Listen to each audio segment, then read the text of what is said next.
Hello guys, Nessie here, and today I'm going to show you how you can change if you have a Facebook page and you want to change its name. I will show you how to do it very fast and very simple.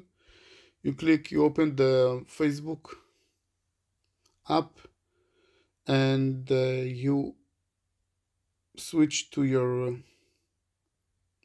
Facebook page like over here, and then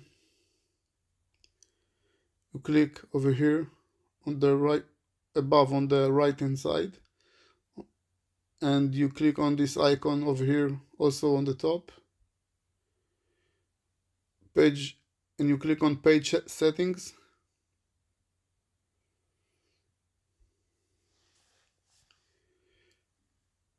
and you click on name,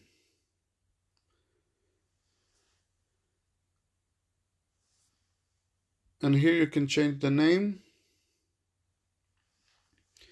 Because I already changed my name yesterday, so I have to wait 60 days if I want to change it again, but this is how you can change it.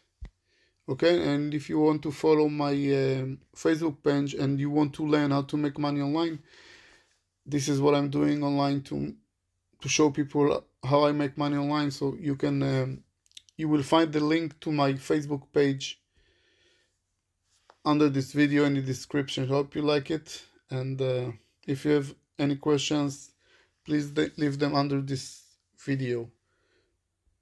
Okay, so this is how you can change your Facebook page name.